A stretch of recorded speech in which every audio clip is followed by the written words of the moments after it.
All right, welcome to our first guest as part of the Entrepreneurial Experience Speaker Series. So we're really excited. We have a local guy with us, Lathay Pegues, JohnTom's barbecue sauce. I think he's a great storyteller. He's had an amazing journey, not easy, right? Which is, more often than not. And he's going through some things right now that trying to figure out how to best run the business, suppliers, things like that entrepreneurs deal with, unfortunately. So the first thing I want to do, and thank you for being here on time, and we've talked about when you have a speaker, as far as disruptions, things like that, we want to be ready to roll and give Lathay our best today. So. Been a great group. I think you'll enjoy it, especially when we get to Q&A. But Lathay, first, maybe just walk through your story. Like, how did this come about, and how did you start? So can you hear me? Can they hear me? I don't know. Check it out. Can you? You're good? Okay. Oh, well, I just want to make sure okay, I talk loud, so I'll talk louder. That good? All right. Okay. So my story, I guess it starts with the namesake of the business. So the name of my business is JohnTom's Barbecue Sauce. And JohnTom is not two people, it's one person. It's my grandpa. His name was JohnTom Branson. And my grandpa was, in my opinion, one of the best barbecue dudes out there. He and his family were from Mississippi. And during the Great Migration, the 1940s, when a lot of African Americans were leaving the South and traveling north to look for better opportunities, he and all his family, they migrated up this way. And most of them landed in Indianapolis. A few went to St. Louis, and a couple came here to Muncie. And a couple Muncie brothers convinced most of the family to go ahead and move here to Muncie because the jobs were plentiful. So a lot of them found jobs in the foundries and factories, and my grandpa worked in a foundry here in Muncie. He brought this love for barbecue up north with him. I don't know why I think he had 11 siblings. I think it was 11 or 12 of them. And out of all of them, he was the one who fell in love with barbecue. I would love to get the story of how that began, but I don't know. So anyway, my grandpa worked at a foundry, and what he did in his spare time was he barbecued. And he created this barbecue sauce, I believe, before I was born, because I grew up very close to my grandpa. My father lived in California for most of my childhood, so my grandpa became my father figure.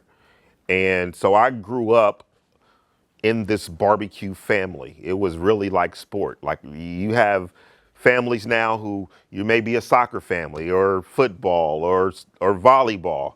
Well, I grew up in a barbecue family. So I grew up with this passion for barbecue all around me. Anyway, I was 11 years old when my grandpa passed away. It was actually one summer that my grandmother was visiting my father in California, and I was staying with my grandpa while my grandma was gone, and he actually passed away. Luckily, I wasn't there to witness that. I had gone around the corner to my uncle's church. It was our family church, my grandpa's brother. They all built a church, and that was our family church. And it was a Saturday, and I went around there because we were selling chicken dinners, and I wanted to go help. And while I was around there, my grandpa suffered a heart attack at home and passed away. So it was then that my family realized he didn't leave a recipe for his sauce. He took it to the grave with him. And we were just kind of lost as a family because it was like, that's something very important to our family that is now gone. So fast forward, and I was attending Indiana University.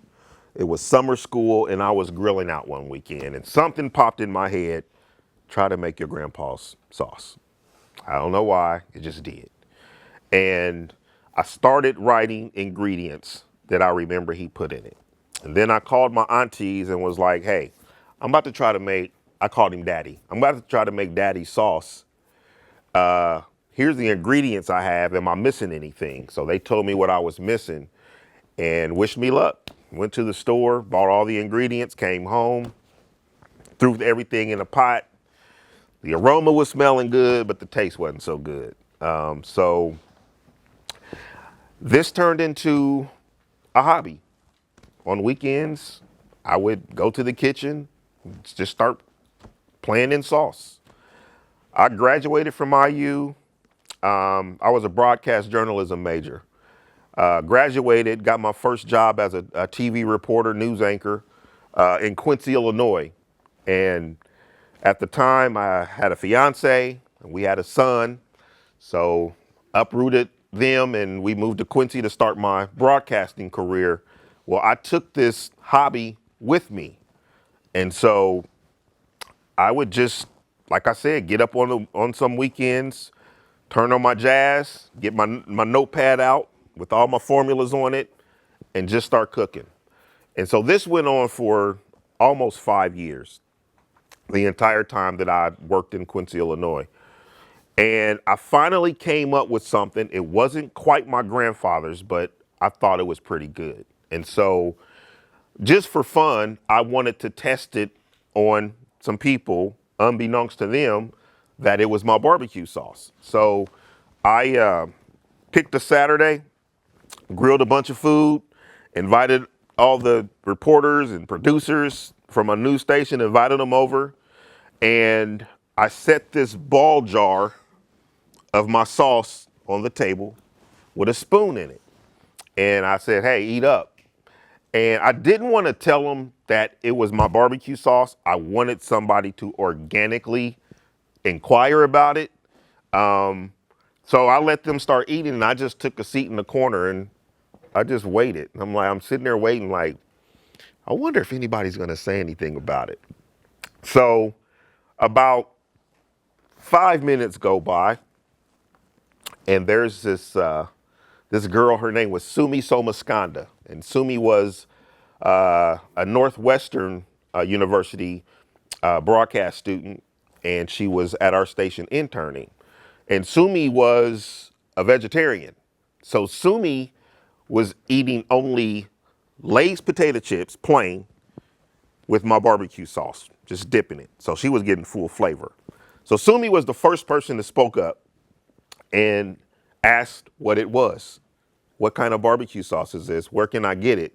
Because this is the best barbecue sauce I've ever had in my life. And I'm like, got him. And so I didn't answer. So I want to wait for somebody else. So other people started chiming in. What is this? And where can I buy it? Like, this is very good. So I finally said, okay, I'm going to reveal to you why you're over here. It's not because I like you, but you're over here because you're testing something out for me. So I revealed to them that I had created this barbecue sauce and I wanted some taste testers, and I wanted them to say something organically. They didn't believe it was my sauce. So my fiance, she backed me up. She was like, no, that's his sauce. He created. And they start going on about, what are you going to do with this? You have to do something with this. And I'm like, do what with it? As far as I was concerned, I was in my career, my dream career. I wanted to be a broadcaster since I was in high school. I was doing that. I was loving it. And what am I going to do with some barbecue sauce? And so they were like, if you don't do anything with this, you're crazy. Anyway, so about after 5 years being there, I got a new job in Milwaukee at a TV station there. So I moved family to Milwaukee. Now I'm married and we have 2 kids. And I create a spicier version of what I had created. It's called Sneaky Hot. And all I would do is every now and then I would make a big pot of sauce, and all my neighbors would come with their empty mayonnaise jars and stuff. Hey, can I get some sauce? So I'd fill their jars up and I would pass out sauce around the neighborhood. And like the Quincy people, they were like, dude, you got to do something with this one day. And I really just for fun thinking, what could I do with this? Like, I don't know. How do you take a sauce to market? So I just started lightly doing my research. And the more research I was doing, I'm figuring out like this is lightweight possible. And so 2 years into that job, the rumors started surfacing around the newsroom that something was going on and something major was about to happen. And so one day my general manager walked into the newsroom, which was very odd because that was the only time I ever saw him in the newsroom. And he gathered us all and he said, look, I'm not going to beat around the bush. You guys are losing your jobs. We're closing down news operations. And we had a few months before that was going to happen. So that's when I really started deciding. I had a decision to make. Okay, I got to start looking for another job. At the time, I started getting a little burnout on TV news. I definitely didn't want to uproot my family again and have to move them somewhere else, not knowing where that would be, because in that industry, you can be anywhere. And so I really started thinking about this barbecue sauce, and I really started researching how is this possible. And I found a place where, now there's shared kitchens they're everywhere. Back then, there weren't very many. They were just starting to pop up. So I found a shared kitchen that was in Madison, Indiana, way down south. I found a bottle blower in Milwaukee that could provide our bottles. I found a labeling company here in Muncie, Indiana that could make our labels. And at the end of that research, I was like, this is very possible. So I decided I want to go into the barbecue sauce business. Now I had to get this past one person. That was my wife. So I spent a couple weeks just going through my head, planning this out. How will this work? So I had this strategy. This is going to cause me to have to move back to Muncie because I'm going to need my family support. Move in with my mother. So move my wife and my 2 kids in with my mom so that we're not paying rent or have a mortgage and bills, and I can get this started. So I finally get up enough nerve to approach my wife with it. So I go to her and I said, don't think I'm crazy, just hear me out. I said, what if we move back to Muncie, move in with my mother, and I start this barbecue sauce business? What do you guys think she said? That's what I thought. And I was prepared.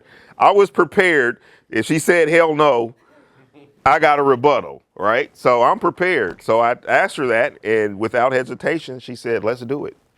And I said, are you serious? And she said, yeah, let's do it. And so I got her blessing, and I went to town on making this happen. My cousin, we share the same grandpa. He has a marketing background, and he was living in Florida, and he called me one night because he knew I was losing my job, and he was calling to check on me. And I told him what my plans were, cuz I'm moving back to Muncie and starting this barbecue sauce business. He said, cuz, you need any help? I said, yeah, I do. And so he got started on the logo, making the logo. And I said, well, there's one more person I want to add if we're really going to do this. And it was my best friend from IU. He and I, we pledged the same fraternity, Kappa Alpha Psi. I was president. He was vice president. He was a business major, great work ethic. So I approached him with it, and he was like, barbecue sauce? What can we do with barbecue sauce? And so I just told him, man, it's a market for it. Like, It's a couple $1 billion market. And so we had a trip that was coming up, an anniversary, our 10-year anniversary for our fraternity. And we all went to Miami. We met up in Miami. So he said, hey, bring some sauce with you. So this is back, I don't even know if y'all were born. But this is back when you can take a jar of barbecue sauce on the plane. Like, you know, can't do that anymore. So I put this jar of barbecue sauce in my carry-on and took it to Miami with me and poured it out one day. There was about 8 of us. And everybody's like, what's that? I was like, it's barbecue sauce, you know, try it. So one of my fraternity brothers takes the lid off. This is pre-COVID, sticks his finger in, and everybody starts sticking finger in, and they're like, you made this? And I'm like, yeah. I noticed my friend Rodney is doing the same thing I did when I invited my coworkers over. He's standing back watching everybody. He's watching everybody's reactions. So he finally steps forward, he puts his finger in, he tasted it, and he leans into me and was like, dude, I'm in, like that. So we got a team. So this was, I would say, April of 2006. We decided that July 2006 was going to be our first public appearance. And we picked the Indiana Black Expo to make that appearance. We strategically picked Indiana Black Expo because we all agreed if there's anybody who's going to be honest and tell us to our face whether our product is good or not, is our people. So we picked Indiana Black Expo. We were going to get our answer. So we set up at Indiana Black Expo. Within those few months, we created our business. We got our website made. We got polos made. We got banners made. Like we formed a business in those few months, and we appear at Indiana Black Expo. Needless to say, Indiana Black Expo was Friday, Saturday, Sunday. Sunday morning, we were completely sold out of barbecue sauce. We were down to 2 bottles. We had these 2 flavors at the time, and we set them on our table just for people to see because we didn't have any more to sell. We actually had a live auction going on at our table for people who were like, I'll give you 20, I'll give you 40, and we were like, we're keeping these. Like, these are our first production bottles, and this is all we have left, and we're keeping them. So at the end of that event, we realized we have a product. So that's kind of how we got started. I don't know if you want to leave room to talk about where we've gone from there, or if you want me to tell that now, but I know you have a series of questions, so I'll just cut off right there. Okay. That's how I started.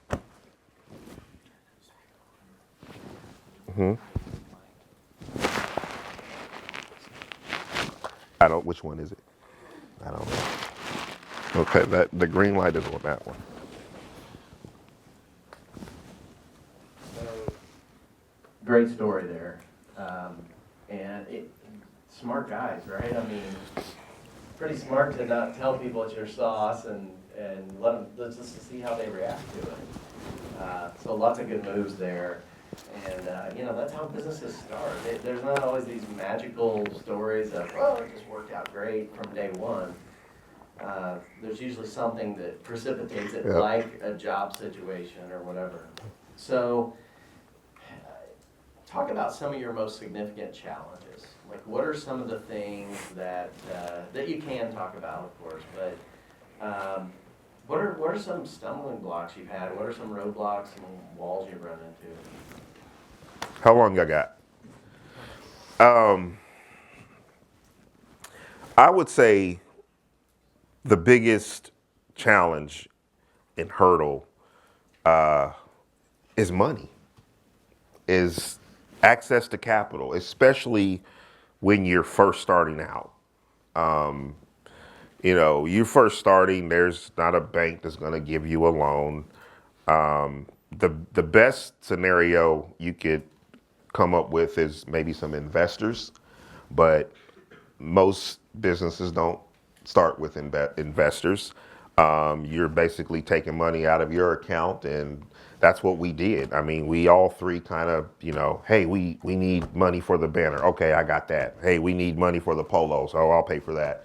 And we just kind of threw some money in there to get this thing going. But building it to where we had some business credit, things like that are a little appealing to financial institutions, we were finally able to acquire a line of credit, which helped us out. But that's a big one. Is just finances, because when you first start a business, you're not making money. It takes you a while to make money. You're putting everything back into the business to grow it. And then just different industries have different sets of problems. I tell you what I've been dealing with is we outsource our production. So we didn't open a bottling facility, right? I told you that we found a shared kitchen and that's where we started. And then someone came to us and said, you do know that somebody will do that for you, right? Because this was the process when we first started. Madison, anybody know where Madison, Indiana is? Okay, it's all the way south, right? So here's how we would have to do it. Okay, we have a production run coming up this weekend. We'd have to rent a U-Haul, drive to Milwaukee, pick up our bottles, come back. The night before production, we would go to all the stores, GFS and all the stores to buy all of our ingredients. Pack up the cars with the bottles, with the ingredients and all that. Get up very early in the morning, about 6 o'clock, drive down to Madison. And it was an all-day process. And we usually wouldn't get back home till about 2 a.m. By the end of that process, we would probably bring back about 30 cases of 2 flavors.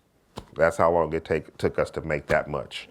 So we started growing, and those 30 cases are going like that, which means we got to do this process all over again. So when somebody said, there's companies that'll do this for you, we were like, sign us up. So we found our first co-packer was in Chicago, and they'd make it start to finish. They make it, bottle it, label it, shrink band, everything's done. And then we get it from them, we purchase it from them, and then we start selling. So we'd have to rent a U-Haul, go to Chicago, and pick up our product. Then we found out there's outfits here, it's closer. So we are now on our 4th co-packer.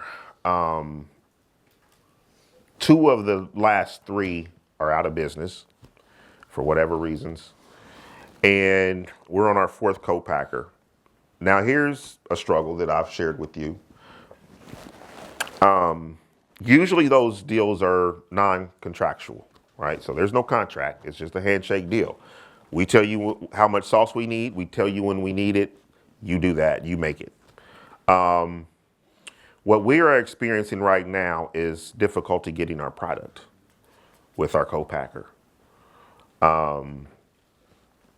And there's nothing we can do about it because we're at their mercy. And what we think we're experiencing is they're prioritizing much larger companies and can get to us when they can get to us. And it's been very frustrating because I have accounts that need their product and I don't have product to give them. And so it's very stressful. One example, I had put in an order in June. And as of last week, I have still not gotten it. Now I know that when August is that's our busy period. When August hits, it's game on because of the type of accounts that we have. So we have an account with Lucas Oil Stadium. We have an account with Ball State. which is our first big account, Notre Dame football, Purdue football, IU. So when August hits, all the schools are coming back and the Colts are starting up. And so we need product to accommodate all of these accounts. Well, the Colts were waiting on some sauce, and they needed it before their first game, which was Sunday. And so I'm talking to my manufacturer. I'm like, look, this is my largest account. We have to have sauce for them, or else I'm going to lose my account. And so, thank God they got it done last Friday, a couple days before the Colts' first football game. And so those are just those are challenges that we deal with, which are large challenges because, how do we grow? I could be out there grabbing all types of accounts, but I'm like, will I be able to fill these accounts? Is the big question. So these are obstacles that I think people are so used to seeing the brighter side of entrepreneurship. Why? Because that's what we share. We on our social media accounts, we're showing you our wins. We're showing you the great things. But what we don't talk a lot about is what's going on behind the curtain. And if you're in business, there's a lot going on behind there that they don't discuss. I mean, my first thought is it brings the question to mind of how bad do I want it? Yeah. That is the question. I'd be sitting here lying to you if I said, oh no, it's been all good. I'm just putting my best foot forward. And no, I have almost quit this thing a couple dozen times. And to be honest, I just about 2-3 weeks ago had a breakdown and said, I'm done. I'm done. It's when I talk about financial, this is how I make a living, and this is how I feed my family. And it's a hard pill to swallow when you could be making money, but it's out of your control because a component of your business is not working. And that trickled down to me. So if I don't have sauce to sell, that's money that's not coming in, and that's my salary. So yeah, a few weeks ago, I was like, I'm done. I'm going to find a job. And how bad do you want it? I'm too far out in the ocean to get back to shore. So I had my moment. I cried it out, put my big jaws on again, and said, here we go. And here I am. Thanks for sharing that. I mean, that's a reality, and you just keep pushing forward. And the thing is, this is a guy that knows the industry.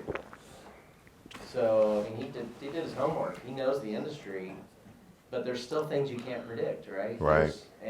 And you learn, and you just keep trying to push forward. Well, you totally can't predict it. I don't know when, I don't know when Notre Dame is going to say, hey, we need 100 cases of your dip cups. I don't know when they're going to say that, right? And so I have to play this juggling act of order enough so that I have enough in my inventory, so if someone needs it, then they have it. But then I also have to play this cash flow game. This cash flow game of, okay, I'm gonna double my order this time. All right, I'm gonna double my order, double more than I usually do. That ensures I'm gonna have sauce. Well, guess what? I have terms. So when my company makes my sauce, I got a net 45. That means I have 45 days to pay off that bill. So if I double my order, My term doesn't double. I still have 45 days to pay that bill. And so I've had times where I have sauce just sitting on the shelves. It's not moving. But guess what? I still got to pay that bill. And then I have other expenses, that I have to pay. Yeah, so it's not as simple as saying, I'm just gonna produce a year of inventory because you have cash flow issues, and it's a product that expires, has a shelf life. It has a shelf life. Yeah. Yeah. So, let's shift to leadership a little bit and kind of your style. Our class just took the ELI assessment, Okay. and part of their assignment was to comment on their results, but also comment on 3 people who had different results than them, so they would learn about other people's styles that are Gotcha. different from theirs. And so you completed the assessment, and your preference was as a builder. So a business builder is someone that's looking to scale. They want to create systems and processes around themselves. Which I think we heard some of those frustrations of. He wants to do that, but it has its challenges. But he also had a good supporting style of scientist. You heard about that with the tinkering with the formula. And then a little bit lesser supporting style of evangelist, which is what we've been hearing this morning. He has to evangelize his business. Like, he has to get the word out there. So you lean on that at certain times, you lean on the scientist at certain times, but at his heart, he's a business builder. Mm-hmm. And so I guess the first question for you is, how did you identify with that? And how do you think that plays out in how you've run this business and how you've partnered with other people? Mm-hmm. Well, first of all, I think that it was pretty accurate, the assessment. That's kind of my style, the builder.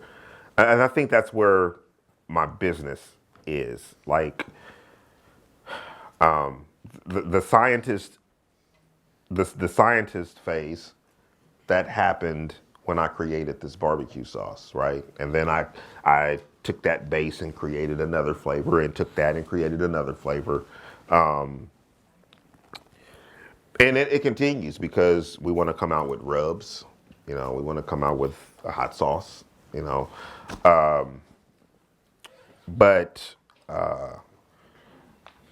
I think as the years went on, then, I kind of grew into a builder. That was my entrepreneurial style. I'm at the point right now where I want to put systems and formulas in place so that this business can run without me. Right now, I'm kind of, I'm the boots on the ground. I'm the day-to-day operator. And so that requires me to be in my office a lot and doing clerical stuff. And I don't really feel like at this stage of my business, that's the best use of my time. I need to be out evangelizing. I need to be out cultivating relationships and partnerships and bringing more business to my business. And so that's where I am, where I'm really laser focused on putting those systems in place so that other people can start running those systems, and that can free me up to do what I need to do. Talk about mentorship a little bit, and who's breathed into you. Who have you leaned on for advice and support over the years? I can't say that I particularly have a mentor. There's only one person I asked to be my mentor, and that's Ted Baker over at Innovation Connector. He jokingly said, "I'll only agree to be your mentor if you agree to be my mentor." But I've leaned on Ted a lot. I have a lot of great partnerships. And we've used a lot of services, small business development, innovation connector, of course. Ball State, very early on this journey. Ball State's immersive learning, the class took on my business for a whole semester and gave us some great deliverables. We've done a cohort with University of Michigan. There was a cohort there that took us on for a semester. These were grad students. We've done the same thing with Indiana University. So we've really taken advantage of services out there where people could look at our business, dissect our business, and give us some great feedback. But in those transactions, I've gained some people who I can right now pick up my phone and call and toss something at them. There's a guy, he's a business coach, who I've been relying on here recently, just really picking his brain on some decisions that I'm trying to make and stuff. So it's very important to build those relationships and to keep the ones that are pertinent to you. Because I mean, there's a lot to know when you're running a business. You don't know it all. There's still a whole lot I don't know, but there are people out there who do and who see the value of your business and want to see you succeed, and they're willing to help you. So I take advantage of that. Yeah, the purpose for those last two questions are, you don't have to be good at everything. You don't have to know everything. You just have to be willing to learn and reach out to people to get some help. One thing that we did with Lathay is back in the winter, I believe. Mm-hmm. We were fortunate enough to, and he trusted us with hosting a watch party, a launch party for, there was a PBS documentary done on the business. And so this was the launch night of it. And so we hosted that at the Worthing Arena Lounge. And what I thought was really neat was the community around you, the support network. So it's not all just business, but you had a whole support network of people cheering for you around you, which I thought was pretty cool to be a part of. Mm-hmm. And so we've been very fortunate that you've kind of let us in to see, what your business and you are all about. So that was fun for us, so thank you for letting us. No, thank you for hosting. Yeah, thank you. But it was cool to see the community side of it and to see the people rallying around Lathay and the guys with the business. Which probably is a good lead into the next question about thinking about your style and what's important to you. How would you say how you lead this business, your family? How does that reflect your values and kind of your mission, your purpose in life? Good question. So at the top, like I said, my grandfather is the inspiration behind all of this. And like I told you, I spent significant time with my grandparents. They were God-fearing people. Like I said, my uncle had the church, the family church, where we all went. And they helped instill a lot of things in me. My grandpa, aside from barbecuing, gardening was another thing he loved to do. So he had a few plots around Muncie where he had, and I'm not talking about a little garden, this is a big plot of land, this is growing some stuff. And he was one of the hardest workers I've ever seen, He had me out there on Saturdays picking beans and picking tomatoes and picking weeds out of the gardens. And so I took a lot of cues from my grandpa, which was just hard work, just grind it out, and he worked in a foundry. He ran his little side barbecue business on the side, where he would barbecue on the weekends and sell dinners out of his home. and he managed those gardens, and he was just a hardworking guy who treated everyone fairly. Everybody loved my grandpa. And so I would say just those type of values, family real big on family. And those are things that I think, I personally feel like, and I could be wrong, but I always personally feel like any entrepreneur who has a business, that business is really a reflection of who they are. The way it's run, the branding, the message it sends. And so JohnTom's is just one of those brands. It's wholesome. It's nostalgic. It's we never we don't take shortcuts. We don't jeopardize the integrity of our brand and our product and what we're giving people. And I think those are all things that reflect upon who I was raised to be. Partnerships is very important to me, and that's a big part of who I am. I've never been the type of person that travels in packs or among a big crowd of people, or I got all my homeboys. I've never been that person. I was always, it's me and my cousin probably, or me and one friend, and what I'm saying is I'm very careful. I've always been very careful of who I keep in my company and who I surround myself with. Now, that doesn't mean, I got along with everybody. And a lot of people thought I was way more outgoing than I really am.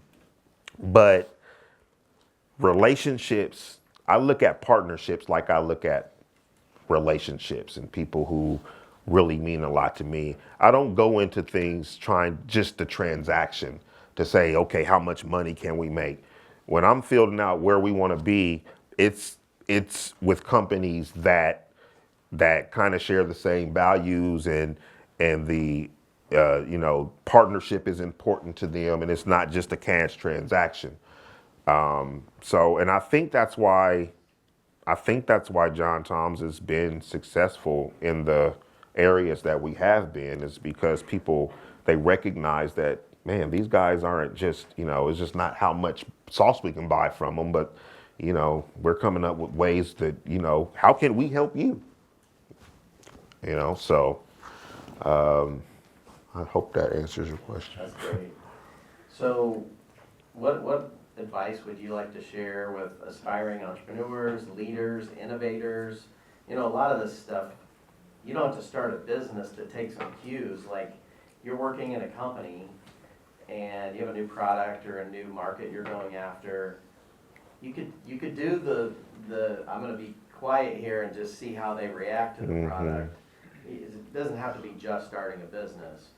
So keep that in mind. I think most of these lessons are applicable across different career paths. But any advice or anything you'd really want next generation of leaders, entrepreneurs to get? Yeah, man, I've learned so much running a business. I've learned a lot about myself. One thing I'd say is there's never a right time. There's never a right time. If you wait for the right time, never gonna do it. You just have to jump out there and you're gonna figure it out. So you jump out there, you get it started, and the universe is gonna tell you what needs to happen. Your customer base is surely gonna tell you what you need to do. Listen to your so many business professionals, they spend a lot of time talking to themselves. Listen to your customer base. They will tell you all you need to know. That's one. So one of our mantras for the class is feedback is a gift. Oh my goodness. We didn't come out with a new flavor until we heard it enough. from our customer base, right? I mean, so the pepper gold, our mustard based sauce, that's our newest sauce, and we launched that in 2022. There was this guy who he owned a sauce company. He had been telling me, make a mustard based sauce. I'm telling you, make a mustard based sauce. And I'm hearing him, right? That only one person. Until my customer base. So we set up and we do like a lot of events, you know, during Christmas time, during the summer. We set up at festivals, which to me is, if you have a food product, it's like the best form of marketing because you're face to face with a possible customer. They get to taste your product right there, and they get to hear your story directly from you. It's what marketing is better than that? It might not be the quickest. I think it's one of the best. So we set up and we do a lot of that. And we do it so much that we got a lot of repeat customers. You know, we set up, people follow us. Then we start hearing, when are you guys gonna make a mustard base? Now we're hearing it over and over until we came to the point where it was like, okay, the customers are saying it. They want a mustard base. And so we finally came up with one and launched it. And man, it's kicking butt. It's gained on the other three that we started with. But yeah, and here's another tip. I got a bunch of them, but this is one that I learned and I heard, and I was like, that makes so much sense. I can't remember who the guy was or where I heard it, but he said, stop chasing money and maximize what you have. And that resonated with me because in business, I think we just naturally feel like, I gotta get this count, okay? If I have 10 accounts that I'm already doing business with, but I'm still thinking, oh, I gotta get 20 more, right? What business are you doing with them? Have you maximized what you can do with the businesses you already have? You already have relationships with them. You're already on first name basis with them. You're already doing transactions with them. Have you maximized? Because you can maximize what you have and it can make up for the 20 you're trying to get. So that one hit me in the last year or so. And it hit me. I mean, when it hit me, I was like, jeez, that's true. Maximize what you have. Now, that doesn't mean that you're still not out putting out feelers and trying to get other accounts, but you need to put more focus in these accounts you already have and see if you can maximize those to where they can't buy any more sauce from me. And to that point, talking about Colts and Notre Dame, and you know, before class we were saying, oh, it's kind of a blessing you didn't have a sales rep out there selling new accounts when you were really just need to focus on delivering to your current customers. Accounts. Yeah. So things tend to work out, you know, and the timing is usually right, or sometimes you get yourself in trouble if you get ahead of things. So go ahead. Things work out. They do. They usually don't happen when you want it, but they work out. And that is, you know, I'm not here to preach. I don't know, you know, I respect everyone's background and beliefs. As I said, I was raised Christian and believe in God.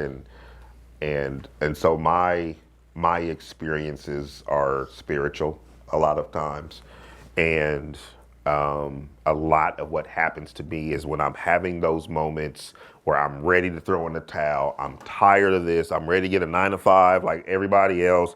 So I'll know my insurance is good. I'll know I'll have a paycheck every other week. Like when I have those moments, something miraculous always happens when I least expect it. And to me, personally, I'm sitting in my office and I just do this. Sorry. Because things work out. They do. Yeah, you do the best you can and you let things fall how they will. You let the universe do its thing. Anything you'd like to share? Are we ready for Q&A? Let's do Q&A. I think we've Let's do this. covered. And don't be scared to ask questions, please. Yeah. Be shy. Wait, we have one back here. So hold on a second. Let me bring the mic to you. I'll stand for this so you can, because I can't see everybody. So how do you deal with like setbacks in your company?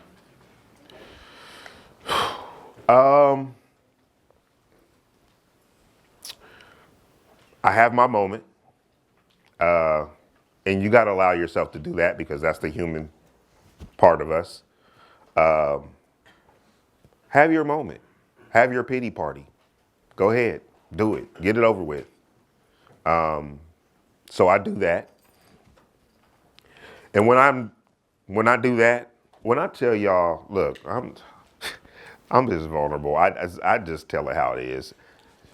Last week, I was driving. No, it was week. What was last week? Last week, I was driving. I'd taken my daughter back to IU, and no, I was going to get her. I'm sorry, I was going to pick her up.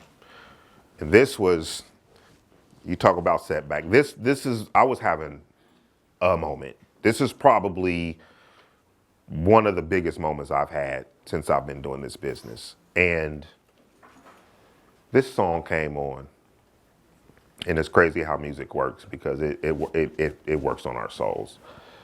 And New Radicals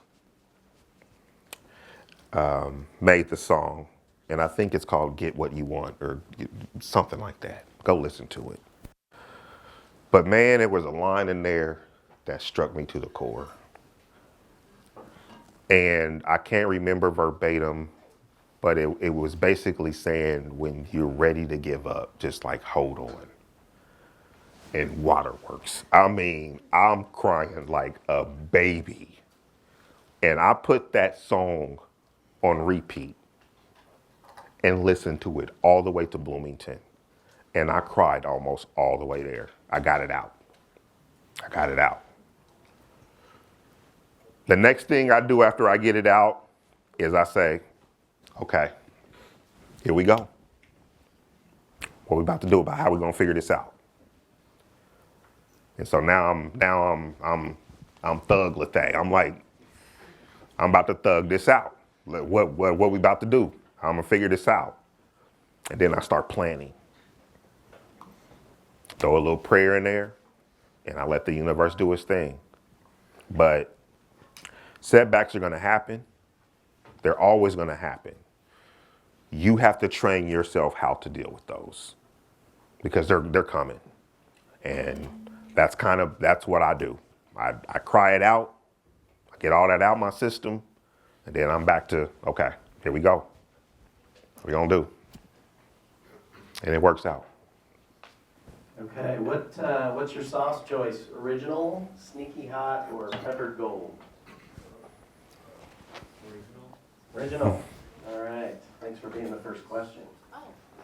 I would have brought some Hoosier Heat if I didn't know you guys didn't have any.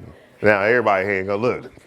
Okay, so you talked about how when you were first starting your business, you made up your team of people that not only had different talents than you, but also people that you were close with and that you really trusted. And we talked about that a little bit in this class as well. Right. Is that something that you like fully recommend, or would you branch out more to people that you're unfamiliar with when starting out? So you always hear the horror stories and the advice, never start a business with your family and your friends, right? You always hear that. But I've heard horror stories of people who started business with non-family members and non-friends. It's the same thing. I think more importantly than any of those is you really have to field people and see if they share the same types of values as you do. I don't know, man. I think doing that exercise to see what what type of entrepreneur you are, because you could bump heads and clash, which is healthy for a business. My partners and I, we don't agree on everything. I mean, we've had some real hard conversations, right? And but we it's always respectful. It's three of us, so 2 votes to 1. Whoever loses. But I think more than anything, I do not regret asking my first cousin to be a part of this. I do not regret asking my best friend because that, if I had to do it all over again, those would have been the 2 people that I asked to join me. So, I mean, I don't get hung up in, don't do business with. Now, I will tell you what I think why people say that is if something happens, if something major happens, it's not as easy to part from your family or to part from your friend. Whereas if they were just a business partner, you guys can fight it out, go your separate ways, and it's done. But, your friend or your family, they're not going anywhere, So I think that's why people say it, but I mean, I don't think that's the gospel. I just think you got to find the right people who you really feel share the same values and work ethic and stuff like that, and roll with it. Good advice. And I did not pay him to say that assessment was a good exercise for him. It's helpful to know what you bring to the table and then compliment yourself with other people. Yeah. What's your choice? For what? Well, what's your choice? So you could have got a free bottle. You had a question too, right? Oh, I was just gonna say, so I love to cook. What recipe do you recommend for specific? Let me know. I just want to know what kind of what you like, wings. Yeah. Or Yeah. does it go with everything? Do you know this is the number 1 asked question when we go do events? I'm glad. Because So, I mean, yeah. Do you like spicy? I love it. You love spicy. So the one that's not here is called Hoosier Heat. That'd be the one that you would love. And do you make meatloaf? I haven't tried yet, actually. Okay, make meatloaf, and instead of ketchup, put some Hoosier Heat on top of it. Just some quick little dishes. Like my kids used to love it was our play on the manwich, just burger and so we would just ground some burger, dice up some onion, green pepper, put that together, and then pour a half a bottle of sauce in there, toast some bread, put that on it. Yeah. But yeah, I mean, the one thing we try to do is make people realize that you don't have to just use this when you're grilling, right? We use barbecue sauce more in my kitchen than we do on the grill. So, baked chicken and baked ribs and the pepper gold. This is a special sauce. Now you either love it or you don't, because I didn't realize how many people don't like mustard, but it's a mustard-based barbecue sauce. If you like it, you can put this on salad. This goes, I put it on grilled cheese. It's good on everything. So you can just mess around with I it. don't like mustard, but it's a faint. It's not like the mustard is so. I texted you about 2 weeks ago, didn't I? And what did I say about Hoosier Heat? You said that was the best barbecue sauce you ever had. And I called it Well, I don't remember. I said, this stuff's like crack to me. Oh, yes. I'm buying the big bags of Costco chicken nuggets just so I can eat the barbecue sauce. So I'm his pusher man, I guess. Yeah. So which He had his hand up for a while. That's the sneaky sauce. Yeah. All right. Who are you calling on? Okay. The guy right there. Right here? Yeah. Which one? With his hand, yeah. I just know he had his hand up for a while with the dreads.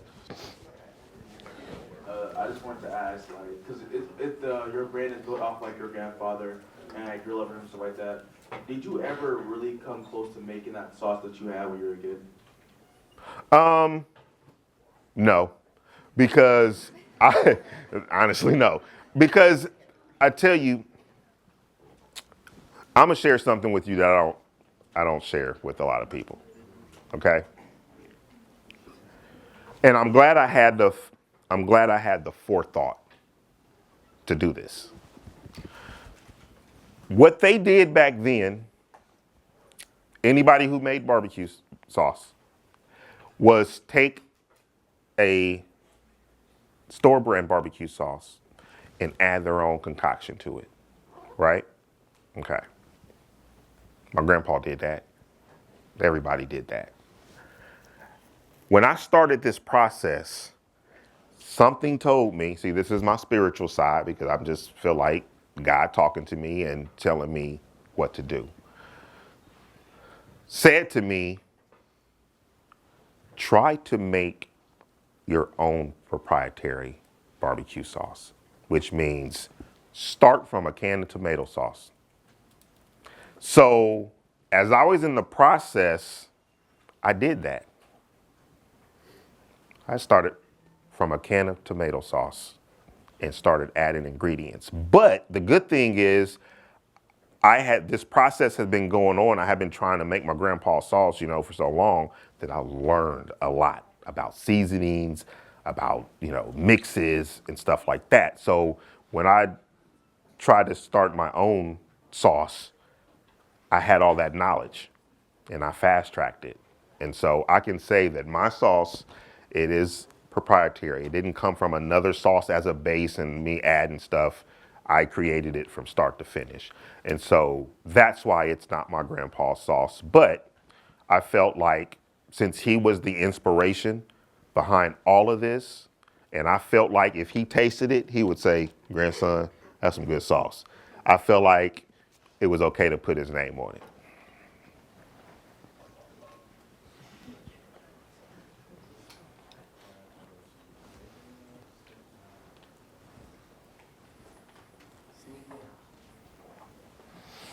And by the way, intellectual property is our next topic, so good timing.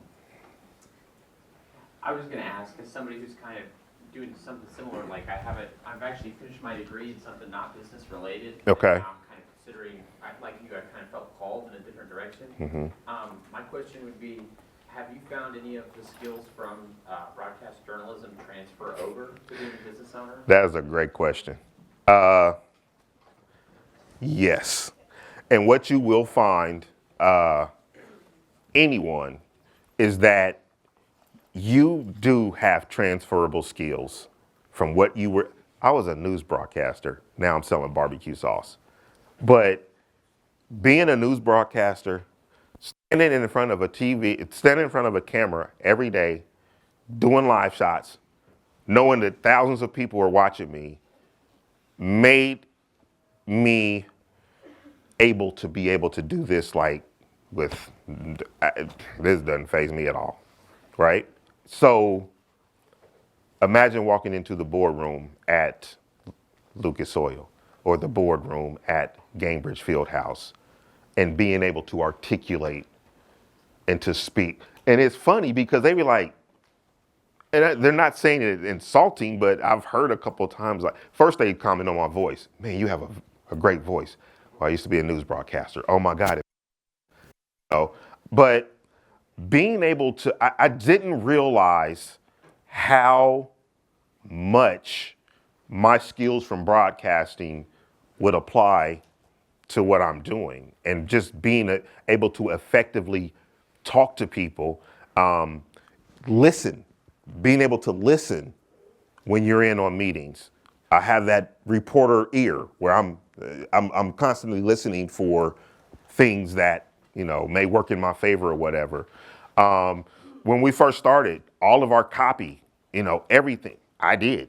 So you will find that you have some transferable skills when you're going from one thing to another. That was a good question.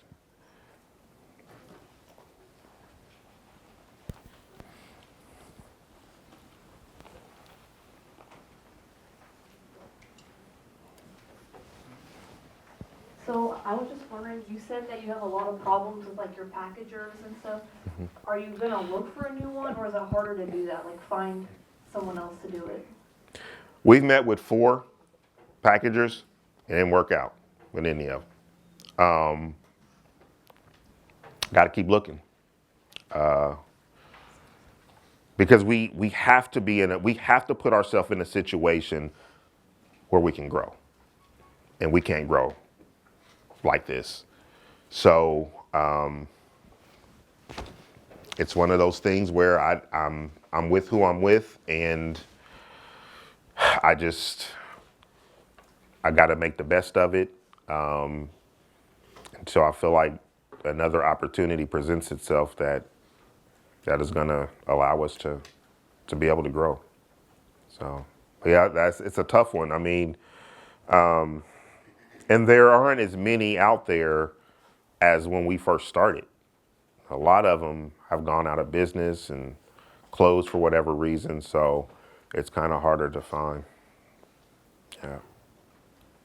How did you like differentiate like yourself from other companies, and how did you like really like stand out against like other big companies?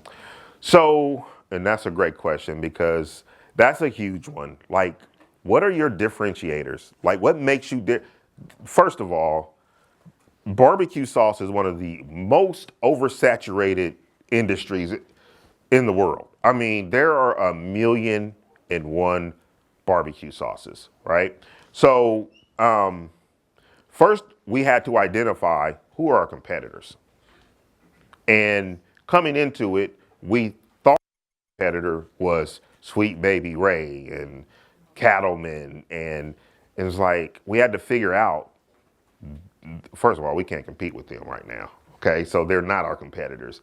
Who are our competitors? Our competitors are other local sauces, right? So we start learning who all the other local sauces were and what they were doing and how were we different from them. Everyone is playing on the local, right? So we couldn't say that. Well, I mean, we do, but we all use it. Our ingredients. We really, over the years, have really cleaned up our ingredients list, so that there are no allergens. There's no high fructose corn syrup, no fillers. It's a very clean label.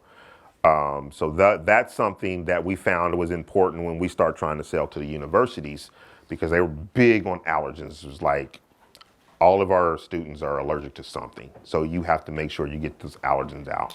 So we found a vegan Worcestershire sauce and all that. So that's something we've been able to get some business that others probably couldn't, because of how clean our label is. But one thing that we keep landing on, because we don't have any unique processes to making our barbecue sauce or anything like that. But the one thing we keep leaning on is our story. Our story is our story.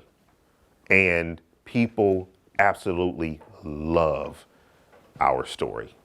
And it's because it resonates with so many people. We meet so many people, it's like, yep, I got a grandma. She made this lemon meringue pie and she died, and now they identify with that. And so to see someone who lost a product because someone died, and see someone try to bring that back, I mean, people really love that story. So we lean heavily on our story and tell our story as much as we can, because it's such a great story. So. Yeah, something to point out, we actually did a marketing piece out of these, and we had a little hang tag on it. If we got one, you saw that. And it's just pretty entrepreneurial, good marketing, but we told our Ball State entrepreneurship story, because it's a very unique story. We were essentially the first school to have a major in entrepreneurship in the country, 100 years ago almost, 1983. So that's just kind of a neat little thing. And then they told their story on the other side. So it's kind of a partnership there. But one person you should talk to on campus who can help you with recipes. You know who I'm gonna say now. Chef Reynolds. Chef Jason Reynolds. When we hosted that watch party, his creativity on the menu he put together was phenomenal. Chef Jason Reynolds, talk to him. He laid it out. Like he was putting barbecue sauce in desserts. Like he put the pepper gold in some dessert, and it was fire. Like he just told me recently that there was another event, and they asked him for the exact same menu he did for that. Cake, wasn't it? Yeah, it was a cupcake. Yeah. And I don't like mustard, and I liked him. Yeah. So, Yeah. Are you gonna pass down your company to family, or is it because you did a partnership, you're gonna have to like sell it? I don't know. I don't know how that's gonna. First of all, will my family be interested? My son, I tried to get him involved, but he really didn't show much interest in it. Now my daughter, my middle child, my daughter who's at IU, she's majoring in media advertising, and she is very, very involved and wants to be a part. So, you just don't know. Myself and my partners, we all agree that our exit strategy is to try to grow this and sell it. But I'm not. If we can grow this thing and make a great livelihood from it and pass it on down to I would not be opposed to that either. As long as they're willing to keep the integrity and keep it going, because they say that when a business is formed by that third generation, it's in jeopardy and I've seen that happen. So when they get to the grandkids, they